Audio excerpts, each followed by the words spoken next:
Abstract artist हूँ और मैं पाकिस्तान में और इंटरनेशनली लेवल पे जो है वो काम कर रही हूँ पेंटिंग्स का।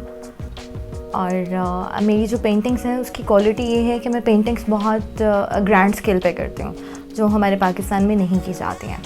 और सेकेंडली उसके अलावा मेरी कोशिश होती है कि मैं सिंगल पेंटिंग नहीं पकड़ूँ और पूरा एक प्रोजेक्ट मुझे मिले जिस पे मैं काम करूँ। एक्चुअली अगर मैं बात करूँ अपनी फ़ील्ड की तो वैसे तो I am a costume designer, मगर पेंटिंग मेरी हॉबी है और इसकी मैंने स्टडीज़ की हुई हैं।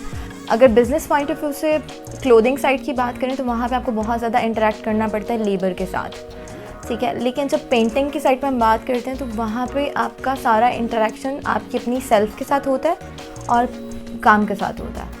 सो you know I love myself and I love to do paint, so I spend my time with my painting. जैसे जैसे आप अपनी लाइफ में ग्रो करते हैं, चीज़ों में ग्रो करते हैं, तो फिर आई थिंक कि आपकी लाइफ के अंदर हैप्पीनेस भी है, सैडनेस भी है, और फिर वही सब कुछ एज एन आर्टिस्ट आपके काम में निकलता है।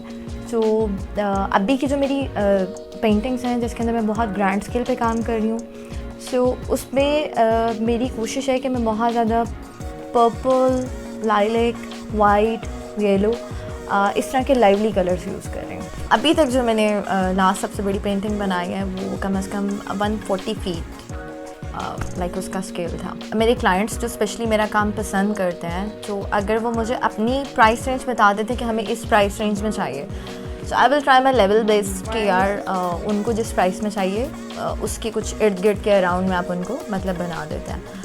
और बट दी अदर साइड अगर मैं बात करूँ, जैसे मैं लार्ज स्केल्स पे काम करती हूँ, तो वो फिर आई मीन लाइक 2 से अबव के बजट्स में मतलब चाहती हूँ।